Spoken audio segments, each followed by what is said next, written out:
How do you deal with in-laws that interfere in your marriage? Now, to a certain degree, I think it's true that when you married your spouse, you married their parents too. So you not only need to adjust yourself to your new husband or wife, but also to his or her parents. Having a good relationship with your in-laws is important.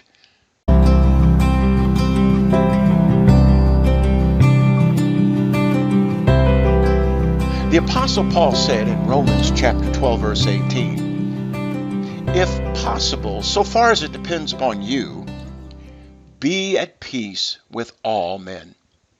However, sometimes in-laws can have a negative influence on their children's marriage. It is imperative that you do not allow that to happen. If you remember in Genesis 2:24, it says, "For this reason a man shall leave his father and mother and be joined to his wife, and they shall become one flesh." Understanding the one flesh principle is essential to having a God-honoring marriage. It's also important in how you relate to your in-laws. The action commanded to leave one's father and mother and be joined to one's wife is basic to a biblical understanding of marriage. The implication is the wife also leaves father and mother and is joined to her husband. It specifically refers to the husband because he's the head of the home.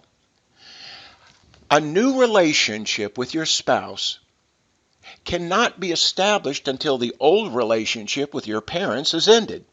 You must leave your father and mother. Now, what I mean is the authority structure and loyalties that existed prior to marrying must not be carried over when you marry. In other words, when you marry, your relationship with your parents changes. It's different. Your relationship with your parents cannot be exactly the same as it was before you married. Problems occur when there's not a break or there's only a partial break with one's parents.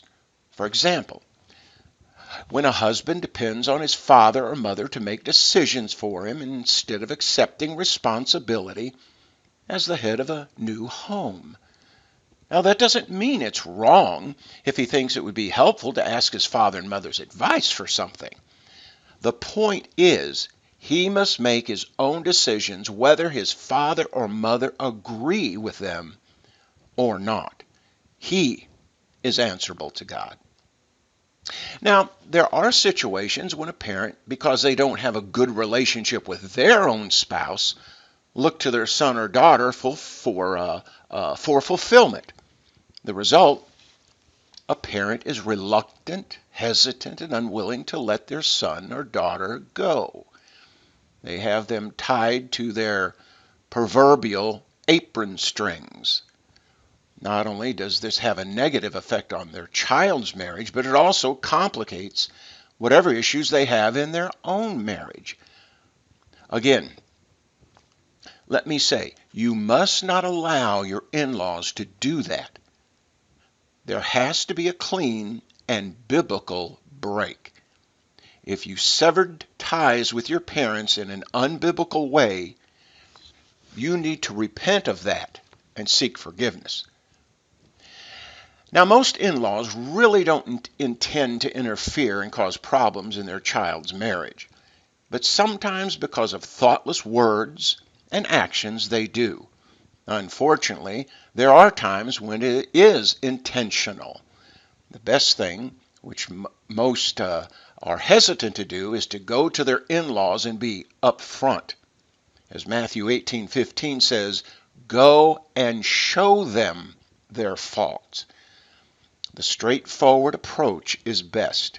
Yes, there may be a few hurt feelings, however, it's better to weather it now than to let it go on for weeks, months, or even years. Now, if in the heat of the moment things were said that worsen the relationship with your in-laws, then Jesus said in Matthew 7, you need to take the log out of your own eye. In other words, confess your sin, ask your in-laws for forgiveness. Nothing they may have done excuses and justifies a sinful response from you. Granted, your in-laws may have some repenting to do too. If they are not Christians, don't expect it. But you need to do what God commands you to do. Remember, if possible, so far as it depends on you, Paul said, be at peace with all men. You don't do it as a strategy to get them to do it. You do it because God commanded it, regardless of the in-laws' response. The thing to remember when dealing with in-laws that tend to interfere is to maintain Genesis 2:24. Keep in mind the marriage relationship, the leaving, joining, and the one flesh is the greater relationship. The child-parent relationship is temporary. It must be broken. There must be a leaving. The husband and wife's relationship is permanent. It's important to keep this principle clear in your thinking when dealing with the stress and pressures of in-laws. The husband is the key.